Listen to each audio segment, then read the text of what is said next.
मी पुन्हा एकदा screen share करतो.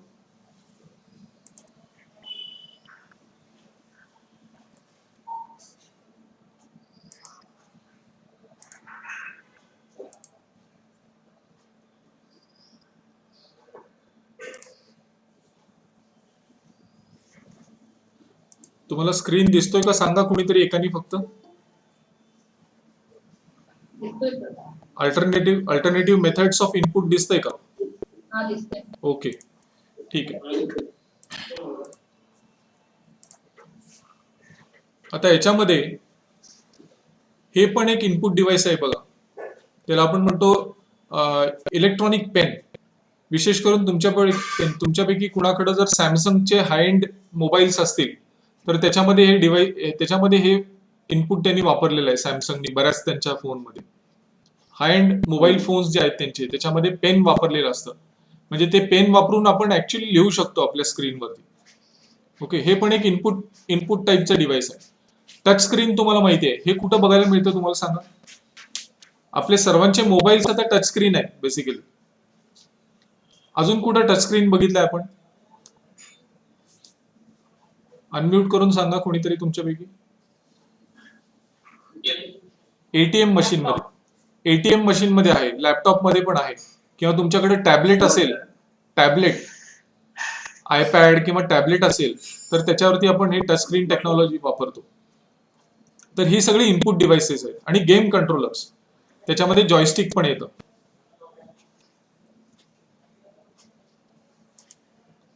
हे कसं दिसतं इथं चित्र दाखवलंय बघा तुम्हाला.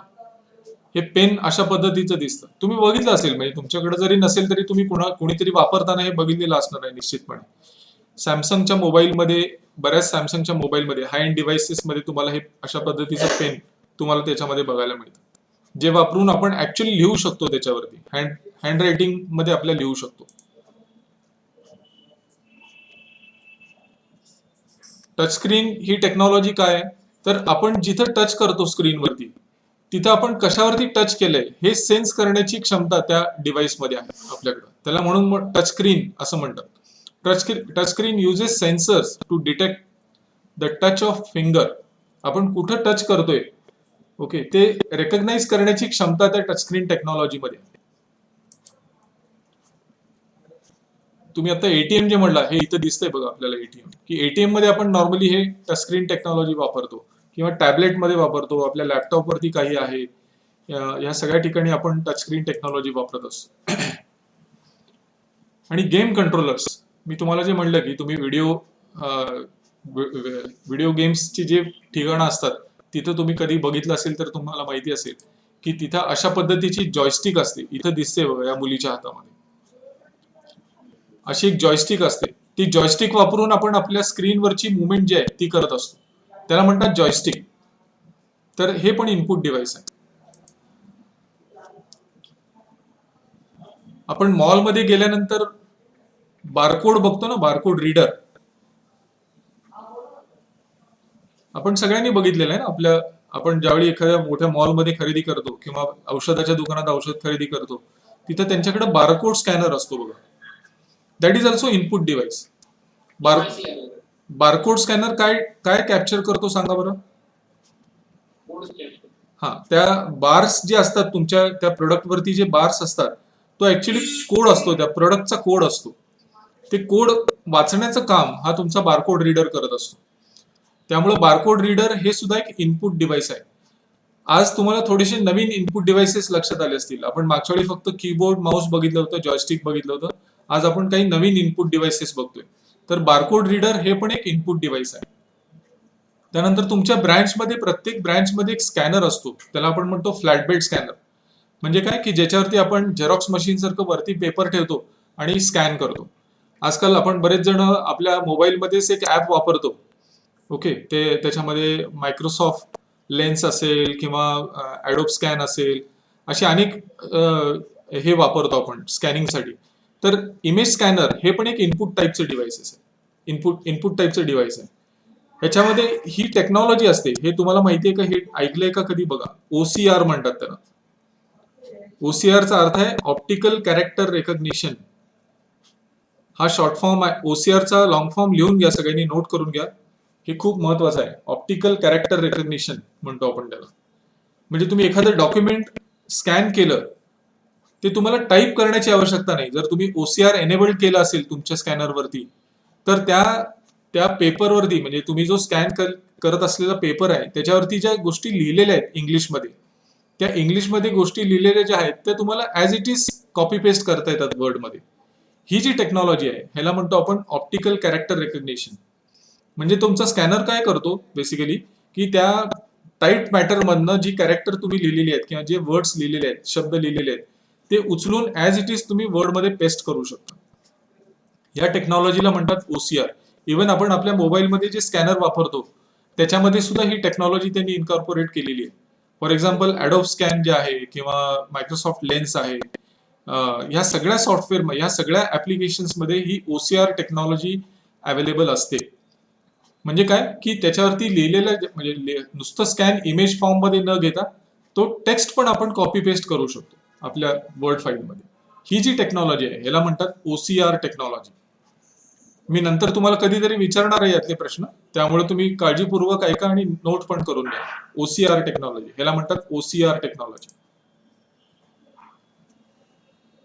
बारकोड बद्दल आपण बोललो. आता तुमच्यापैकी समजा कोणाला तरी वाटलं की बाबा बारकोड कसं काम करतं नक्की, ह्याच्याबद्दल मला थोडीशी आणखी माहिती हवी. ते तर आपल्या सिलेबसमध्ये नाहीये, पण मी ही माहिती तुम्हाला कुठून मिळेल ह्याच्याबद्दलची एक वेबसाईट सांगितली होती, आठवतंय का तुम्हाला कोणाला? बारकोड स्कॅनर कसा काम करतो हे जर मला बघायचं असेल तर हे बघण्यासाठी मी तुम्हाला एक साईट सांगितली होती. कोण सांगेल तुमच्यापैकी?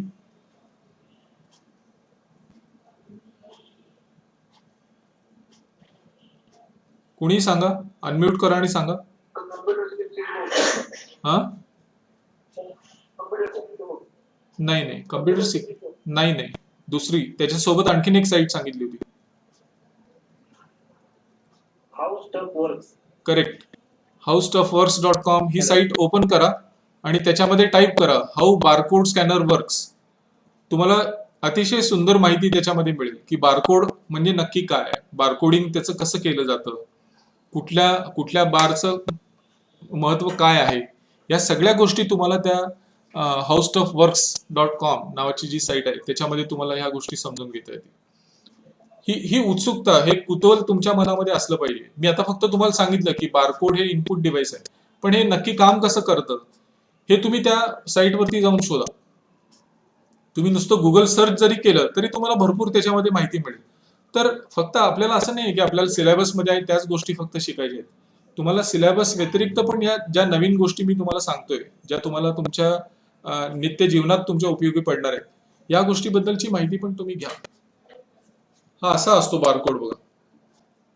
आणि आता इथं लेझर पॉइंटर दाखवलाय ना तुम्हाला त्यांनी, तो लेझर पॉइंटर मुळे तो बारकोड स्कॅन केला जातो आणि तो कोड कॅप्चर होऊन तुम्ही बघितलं असेल की बिलिंग करणारी जी व्यक्ती आहे त्या बिलिंग सॉफ्टवेअरमध्ये आपोआप तो कोड तिथं दाखवला जातो. की तुम्ही समजा ग्लुकोज बिस्किटची पाकिटं घेतली असतील तर तो हा कोड स्कॅन केल्या केल्या तिथं ग्लुकोज बिस्किटचं पाकिट असं समोर येतं, त्याचं नाव येतं. तो ती व्यक्ती, बिलिंग करणारी व्यक्ती काय करते, फक्त नंबर ऑफ आयटम्स तुम्ही किती घेतले तेवढं टाकते, दॅट्स इट. बाकी सगळं बिलिंग जे आहे ते ऑटोमॅटिक होतं त्याच्यामध्ये. त्याच्यावरचा GST, त्याची प्राइस आणि ह्या सगळ्या गोष्टी तुमची सिस्टम करत असते त्या मॉलमधली. तर हा बारकोडचा उपयोग आहे. म्हणजे barcode is also a input device basically. आणि हे स्कॅनर दाखवलंय तुम्हाला की स्कॅनर मध्ये ऑप्टिकल कॅरेक्टर रेकग्निशन कसं होतं. मायक्रोफोन, आता मी तुमच्याशी जो संवाद साधतोय तो मायक्रोफोन किंवा वेब कॅमेराच्या माध्यमातून मी तुमच्याबरोबर संवाद साधतोय. तर web camera along with microphone हे काय आहे, तर इनपुट डिव्हाइस आहे बेसिकली. इनपुट आणि व्हिडिओ इनपुट, म्हणजे ऑडिओ आणि व्हिडिओ इनपुट डिव्हाइस आहे.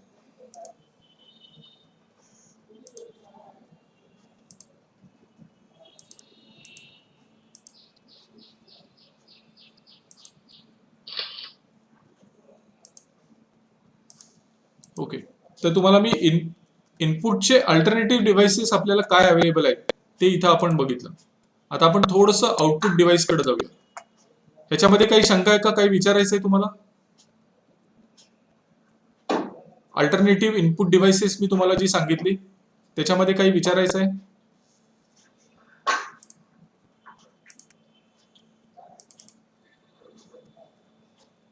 आपण आता आउटपुट डिव्हाइस कडे येऊया थोडस.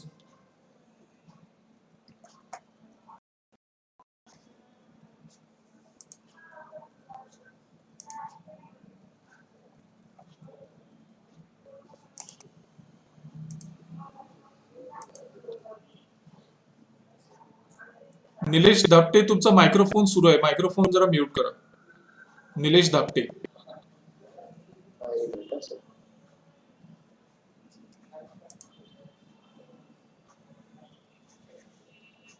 आता आपण बघतोय ते आउटपुट डिव्हाइसेस. ह्याच्यामध्ये काय येतं तर प्रिंटर हे सगळ्यात मेन आउटपुट डिव्हाइस आहे. या प्रिंटरमध्ये वेगळे वेगळे प्रकार आहेत. तुमच्या बँकेमध्ये सुद्धा ब्रँचमध्ये डॉट मॅट्रिक्स प्रिंटर असेल बघा. डॉट मॅट्रिक्स प्रिंटर असेल, इंकजेट असेल, लेझर, तिन्ही प्रकारचे प्रिंटर तुमच्याकडे असू शकतात.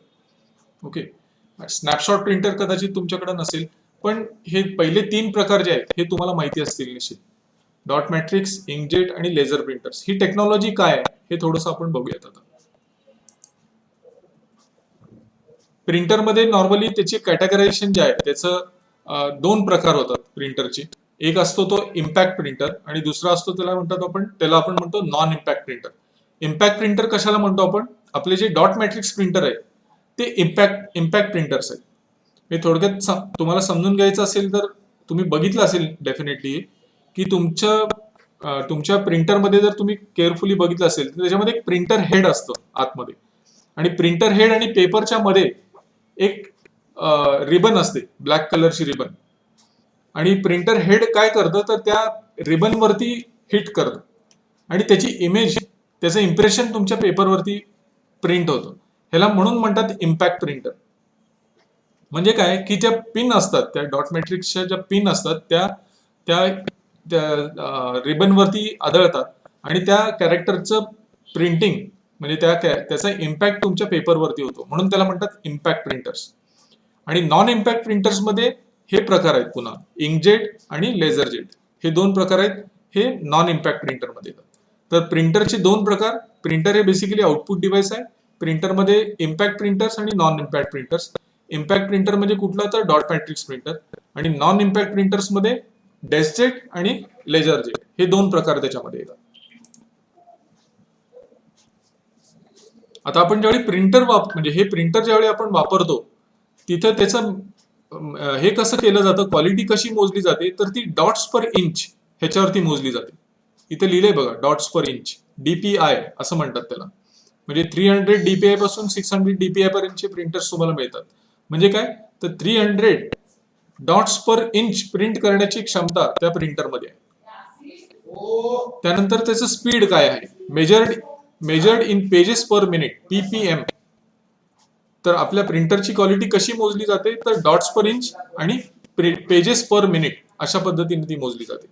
Or characters per second, CPS म्हणतात त्याला. म्हणजे की इतके कॅरेक्टर्स पर सेकंड प्रिंटिंग करण्याची क्षमता माझ्या डॉट मॅट्रिक्स प्रिंटरमध्ये आहे. तर ही टर्मिनॉलॉजी जी आहे ही आपण डॉट मॅट्रिक्स प्रिंटरच्या संदर्भात ही वापरतो. ऑफकोर्स ज्यावेळी डॉट मॅट्रिक्स प्रिंटर आपण वापरतो त्याची कॉस्ट डेफिनेटली ही तुमच्या लेझर जेट किंवा इंकजेट पेक्षा कमी असते. कॉस्ट वाईज हे खूप अफोर्डेबल आहे. पण डॉट मॅट्रिक्स प्रिंटरचा ड्रॉबॅक काय आहे तर हे खूप स्लो प्रिंटिंग होतं त्याच्यामध्ये. ओके, तर हे स्लो आहे बेसिकली, पण कॉस्ट इफेक्टिव्ह आहे.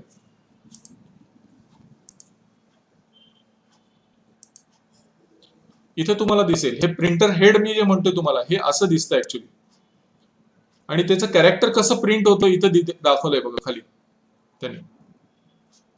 ओके, आणि प्रिंटिंग कसं होतं तर लेफ्ट टू राईट अशा पद्धतीने ते प्रिंटिंग होत असतं. तर पहिल्यांदा वरची लाईन प्रिंट होणार, मग दुसरी लाईन प्रिंट होणार. म्हणजे आपण वाचणारी एक लाईन जरी असली तरी प्रिंटरसाठी ती 9 वेळा त्याच्यामध्ये ती प्रिंटर हेड फिरत असतं.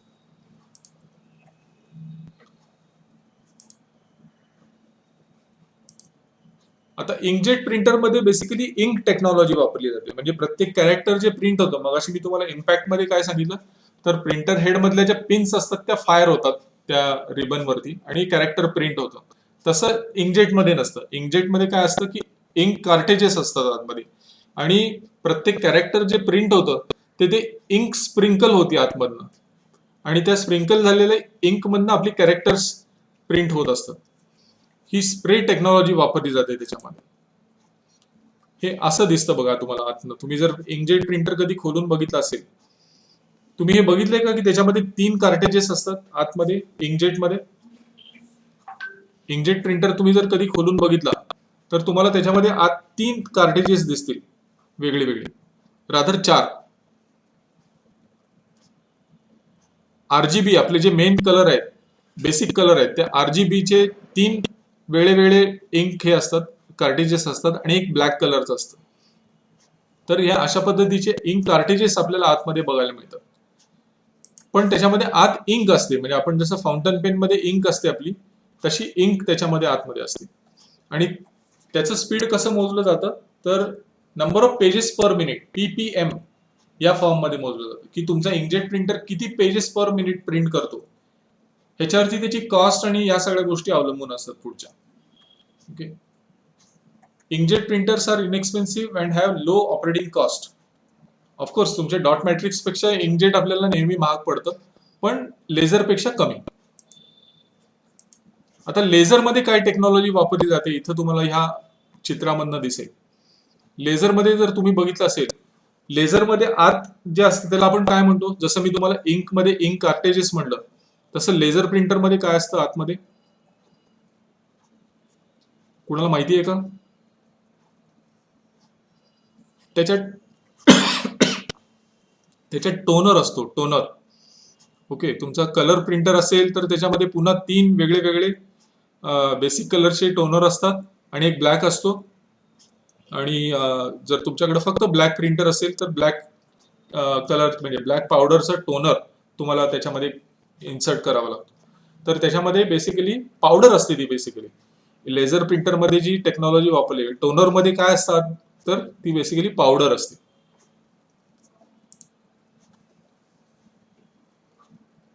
आणि तुम्ही आणखीन एक गोष्ट ऑब्झर्व केली असेल की ज्यावेळी लेझर प्रिंटरमधनं तुमच्या पेपर बाहेर येतो, तो पेपर गरम असतो बघा. तो पेपर गरम कशामुळे झालेला असतो तर ती लेझर टेक्नॉलॉजी काय करते, लेझर बीम्स त्याचे जिथं स्प्रेड होतील तिथं ती पावडर जी आहे ती चिकटते त्याला आणि आपलं कॅरेक्टर प्रिंट होतं.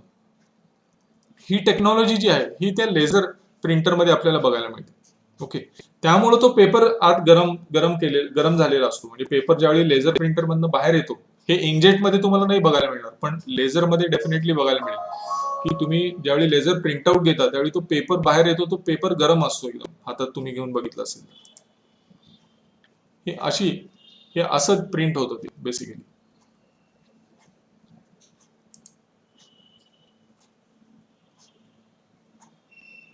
आणि जितकं रिझोल्युशन जास्त असेल तुमच्या प्रिंटरचं, तितकी प्रिंटिंगची क्वालिटी फाईन मिळते तुम्हाला. म्हणजे डॉट्स पर इंच मगाशी आपण बघितलं 300 ते 600 होतं, पण लेझरमध्ये तुम्हाला 1200 DPI ची पण कपॅसिटी त्याच्यामध्ये आहे. म्हणजे लेझर प्रिंटरची जी प्रिंटआउट येते ती खूप फाईन असते. आणि स्नॅपशॉट प्रिंटर्स म्हणतात त्याला. हे नॉर्मली फोटोग्राफर्स, तुम्ही कधी पर्यटनाच्या ठिकाणी गेला असाल तर तिथे तुम्ही बघितलं असेल की तिथे जे फोटोग्राफर असतात त्यांच्या हातामध्ये एक छोटासा प्रिंटर असतो. इवन तुम्ही इथं पुण्यामध्ये आपल्या ह्याच्यामध्ये जर गेला, सारसबाग उद्यानमध्ये गेला तर तिथं तुम्हाला दिसतील फोटोग्राफर, त्यांच्या हातामध्ये एक छोटासा प्रिंटर असतो. त्याला म्हणतात स्नॅपशॉट प्रिंटर्स. म्हणजे काय की फोटो काढल्या काढल्या त्याची प्रिंट त्याच्यामधनं आपल्याला मिळते, त्याला म्हणतो आपण स्नॅपशॉट प्रिंटर.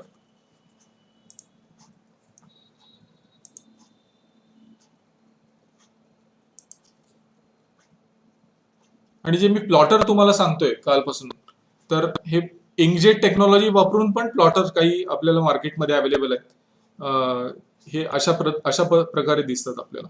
हे विशेष करून इंजिनिअरिंग ड्रॉइंग साठी वापरतात, किंवा जे बॅनर करणारी मंडळी आहेत, बॅनर्स फ्लेक्स करणारी जी मंडळी आहेत, हे लोक हे अशा पद्धतीचे प्लॉटर्स वापरत असतात. तर आता आपण जे बघितलं हे काही आउटपुट डिव्हाइसेस ह्याच्यामध्ये आपण बघितले.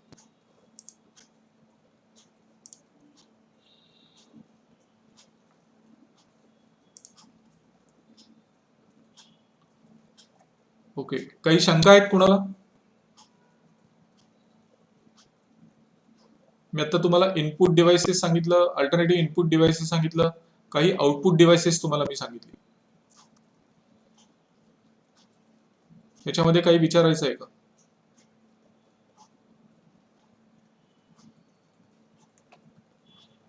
गौरव कांबळे,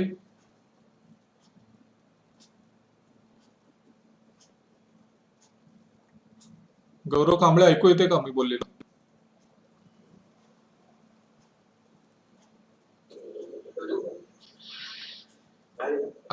आता मी ज्या गोष्टी एक्सप्लेन केल्या त्या कळल्या का तुम्हाला? त्याच्यामध्ये काही शंका आहे का? मायक्रोफोन सुरू करा तुमचा. howstuffworks.com. मी मागं सांगितलं होतं, कदाचित तुम्ही नसाल त्यावेळी. मी पुन्हा लिहितो इथं चॅट बॉक्स मध्ये.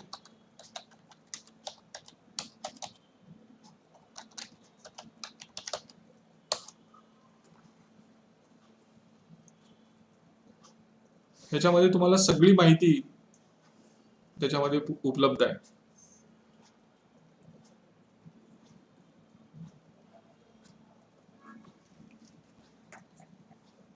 काही क्वेश्चन आहे कुणाला अजूनही?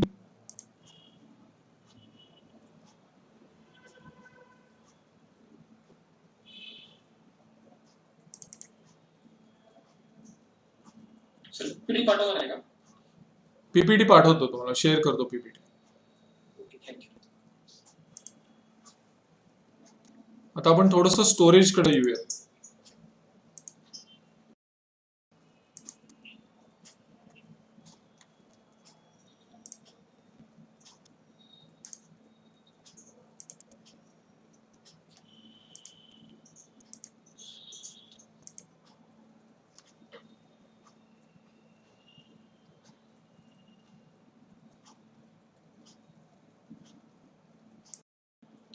दिसतंय? Types of storage devices slide दिसते? सर्वांना दिसतंय का? नाही. Types of storage devices.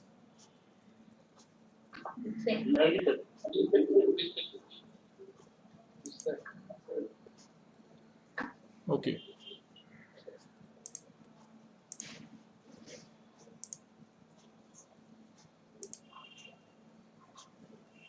Storage डिव्हाइसेसचं काम काय आहे? तर डेटा स्टोअर करणे, डेटा होल्ड करणे. ओके. ह्याच्यामध्ये मी तुम्हाला जसं सांगितलं की तीन प्रकार आहेत. स्टोरेजचे 3 प्रकार आहेत. एक आहे प्रायमरी, दुसरा आहे सेकंडरी, तिसरा आहे टर्शरी. प्रायमरी मध्ये काय काय येतं तर नोट करून घ्या. प्रायमरी स्टोरेज मध्ये येतं रॅम, रॉम, प्रॉम, PROM, प्रॉम आणि इप्रॉम. रॅम, रॉम, प्रॉम आणि इप्रॉम. आता स्टोरेज डिव्हाइसेस मध्ये प्रायमरी स्टोरेज मध्ये आपण बोलतोय. रॅम मध्ये डेटा जो स्टोअर केलेला असतो, रॅम मध्ये स्टोअर असलेला डेटा हा परमनंट नसतो. थोडक्यात काय तर प्रायमरी मेमरी मध्ये म्हणजे रॅम मध्ये स्टोअर असलेला डेटा हा परमनंट असत नाही. आपलं पॉवर ऑफ जर झाली, चुकून लाईट गेली, तर आपण करत असलेलं काम बघा आपल्याला मिळत नाही परत नेक्स्ट टाइम आपण ऑन केल्यानंतर मशीन. कशामुळं तर आपण करत असलेलं काम हे रॅम मध्ये असतं तात्पुरतं.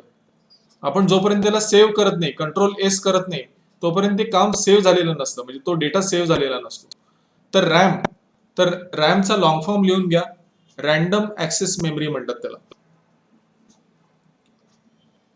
रॅमचा लॉंग फॉर्म आहे random access memory.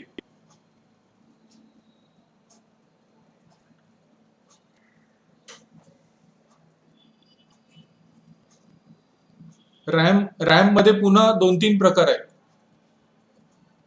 Random access memory मध्ये पहिला जो प्रकार आहे त्याला म्हणतात D RAM, dynamic random access memory. D RAM, dynamic random access memory. आणखीन एक प्रकार आहे त्याला म्हणतो आपण SD RAM, synchronous dynamic random access memory. पहिलं सांगितलं डी रॅम, दुसरं SD RAM, synchronous dynamic random access memory. तिसरा प्रकार जो आहे तो DD RAM, double dynamic random access memory. आपले जे पीसी असतात, डेस्कटॉप मशीन्स असतात, त्याच्यामध्ये आपल्याला ह्या प्रकारची मेमरी बघायला मिळते. D RAM, S D RAM आणि डी डी रॅम. यातली जास्त पॉप्युलर, जास्त कॉमनली आपल्याला जी बघायला मिळते that is S D RAM, synchronous dynamic random access memory. Okay. पण या रॅमचं वैशिष्ट्य काय, तर रॅम मध्ये स्टोअर केलेला डेटा हा परमनंट असत नाही. रॅम मध्ये स्टोअर केलेला डेटा जो आहे तो पॉवर ऑफ झाल्यानंतर तो डेटा त्यातनं निघून जातो. तर प्रायमरी ऍक्सेस मधला पहिला प्रकार जो आहे तो रॅम. रॅमचे पुन्हा 3 प्रकार मी तुम्हाला सांगितले. आता त्याच्या पुढचा जो प्रकार आहे दॅट इज रॉम. रॉमचा लॉंग फॉर्म लिहून घ्या, नोट करून घ्या. That is called as read only memory. Read only memory.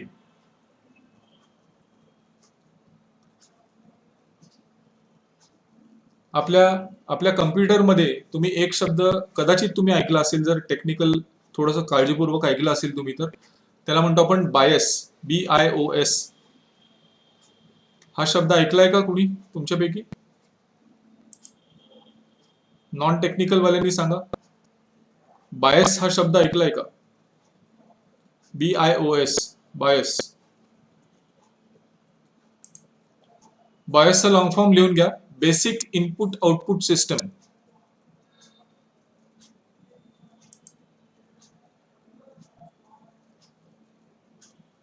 Basic input output system हे रॉम फॉर्म मध्ये असतं आपल्याकडं.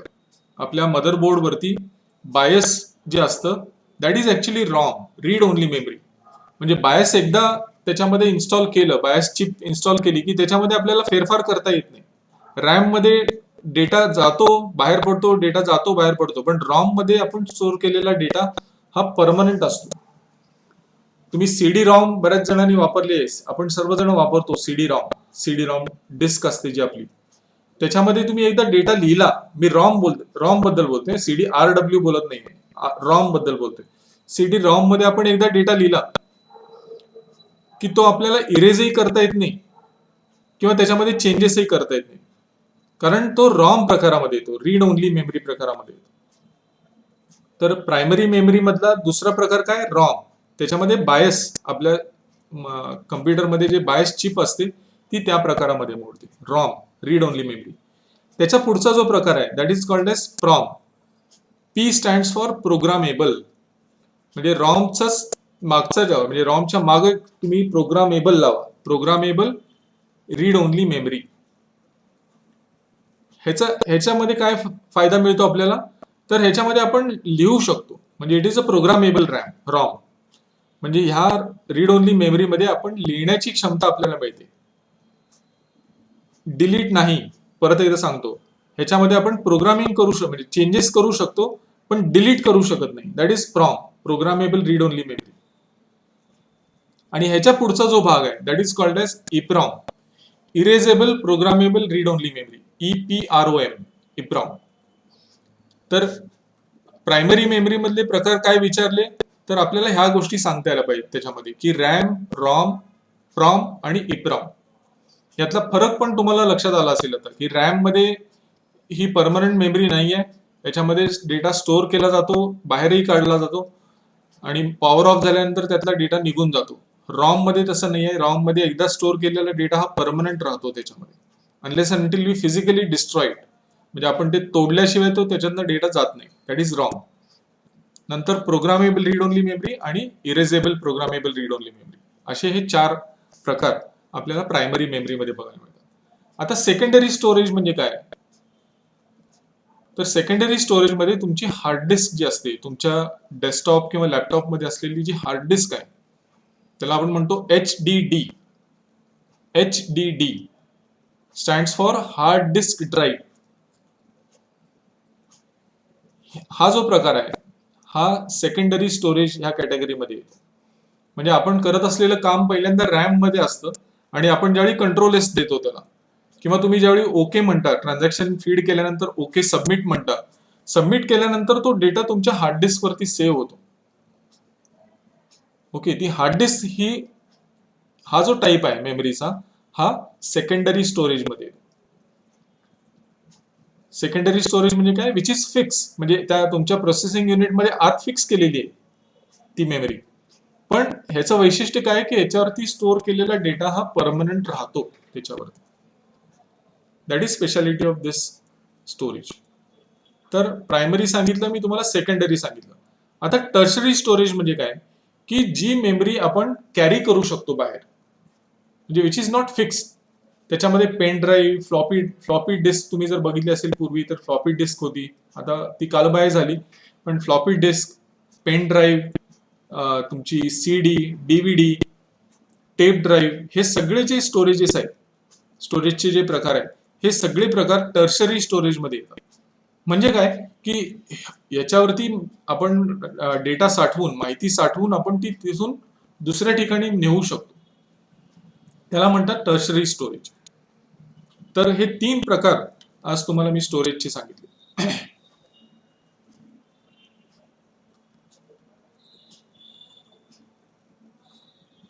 तसंच कॅसेट्स पण तुम्ही बघितले असतील. म्हणजे आता हे फार फार ठिकाणी नाही, पण तुमच्या बँकेत तुम्ही जर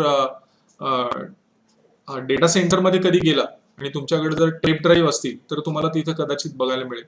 मॅग्नेटिक टेप असते, त्याच्यावरती पण आपण डेटा स्टोअर करू शकतो. आजकाल हार्ड डिस्क, आपल्याला एक्सटर्नल हार्ड डिस्क मिळत असल्यामुळं ह्या सगळे प्रकार फारसे वापरले जात नाहीत, पण हे अस्तित्वात आहेत अजूनही.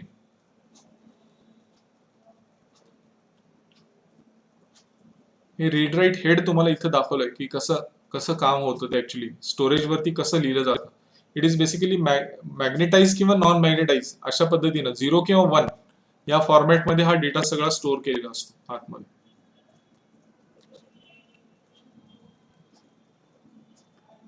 तुमची हार्ड डिस्क आतनं कधी बघितली तर ही अशी रेकॉर्ड प्लेअर आपली जशी पूर्वी असायची, रेकॉर्ड प्लेअर तुम्ही सगळ्यांनी बघितलं असेल, तर अशा पद्धतीची प्लेट असते आतमध्ये, त्याच्या मल्टिपल प्लेट असतात रादर, आणि डेटा त्याच्यावरती स्टोअर केला जातो.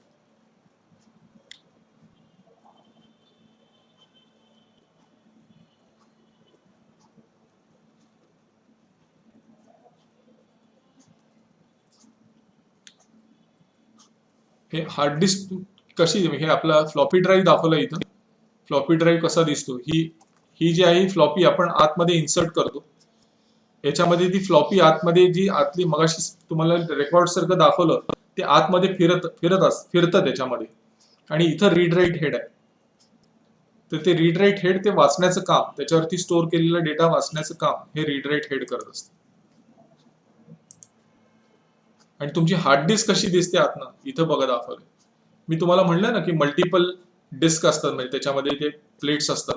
तर ह्या मल्टिपल प्लेट्स आहेत बघा इथं, आणि हे रीड राईट हेड्स आहेत आतमध्ये. आणि ह्याच्यामुळेच तुम्ही मशीन सुरू केल्यानंतर आतमधनं एक हमिंग साऊंड जो येतो, फिरल्याचा आवाज, जसा आवाज जो येतो, तो कशामुळं, तर तो ह्या अशा पद्धतीचं मेकॅनिझम असतं आतमध्ये, मेकॅनिकल आहे ह्या मुवमेंट्स आतल्या, त्यामुळे ते फिरलेला आवाज, घुई असा आवाज तुम्हाला आतमधनं येतो.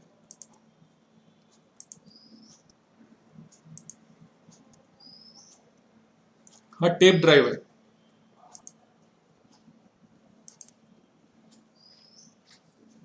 आणि ह्याला सगळ्याला ऑप्टिकल स्टोरेज डिव्हाइस म्हणतात, कारण ह्याच्यामध्ये सगळे जे डिव्हाइस इथे दाखवलेत तुम्हाला, ह्याच्यामध्ये लेझर टेक्नॉलॉजी वापरलेली असते. सीडी रॉम, डीव्हीडी, हे सगळे जे डिव्हाइसेस आहेत हे सगळे लेझर टेक्नॉलॉजीवरती आधारित आहेत, त्यामुळे त्याला ऑप्टिकल डिव्हाइस असं म्हणलं जातं.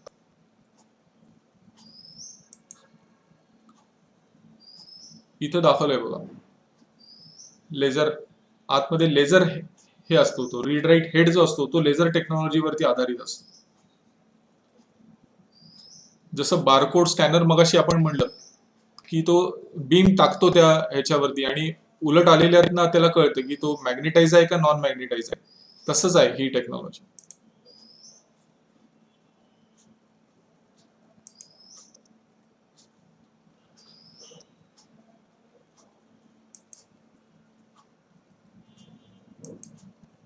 सीडी आणि डीव्हीडीच्या कपॅसिटीमध्ये फरक सांगता येईल का कुणाला तुमच्यापैकी?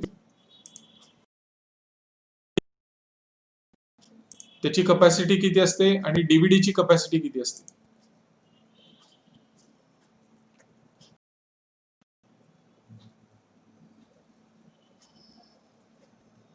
अनम्यूट करा आता, कोणीतरी अनम्यूट करा.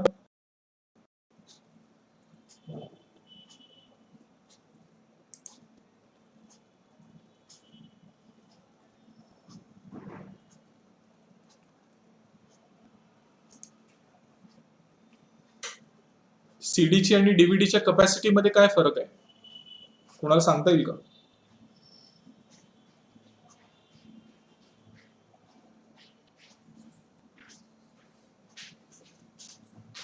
मायक्रोफोन ऑन करा, तुमचा माइक ऑन करा. प्रियांका सावंत.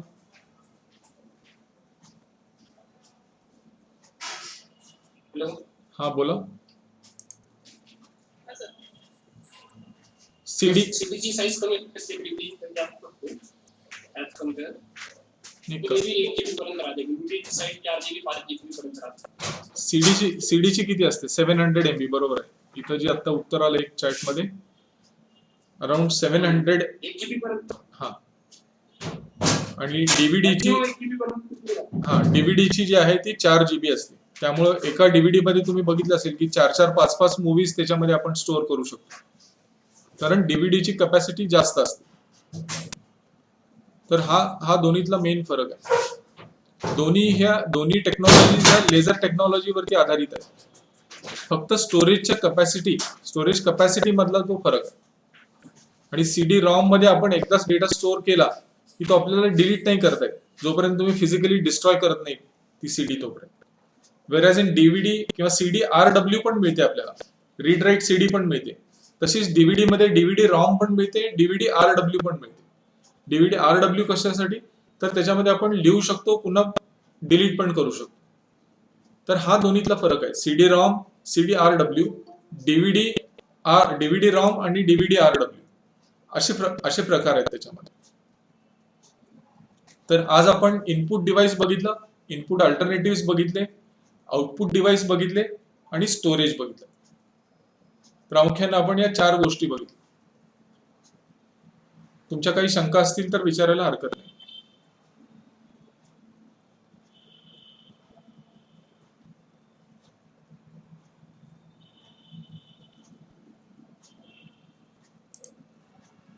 हे पीपीटी आम्ही शेअर करू. व्हिडिओज पण अजूनही शेअर केलेले नाहीत, कारण ते व्हिडिओचं साईज प्रचंड झालेलं आहे. 300-350 MBचा एक व्हिडिओ झालाय, त्यामुळे ते व्हिडिओ अपलोड करायला थोडासा प्रॉब्लेम होतोय. But still we are working on it. ते व्हिडिओ आम्ही अपलोड करतोय, म्हणजे त्याचं काम चालू आहे. हे पीपीटी जे आहेत ते पण शेअर करू. पण तुमच्यापैकी पुस्तकं कोणी वाचते का नाही वाचत? तुम्हाला दिलेली जी पुस्तकं आहेत उघडली कधी?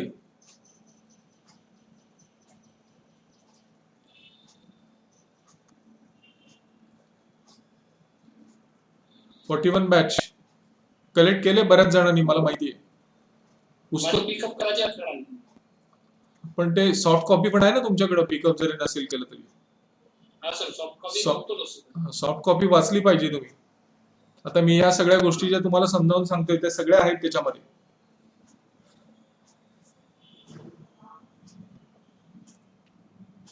ठीक आहे, तर वाचन करा.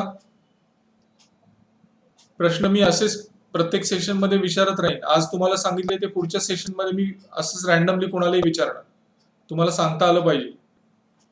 तर ह्याचं वाचन करत राहा रेग्युलरली. काही प्रश्न नाहीये कोणाचा?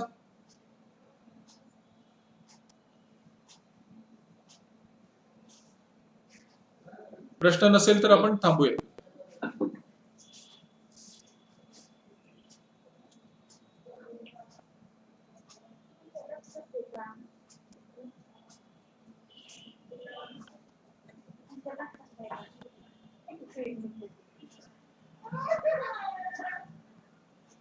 ठीक आहे, नो क्वेश्चन.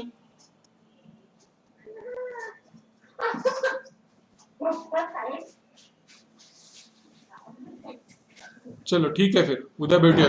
जय हिंद.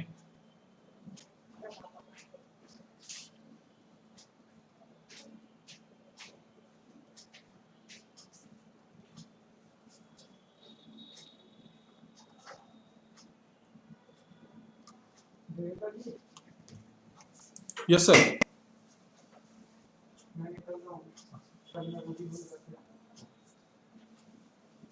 प्रसाद सर नहीं आए क्या? कल आए.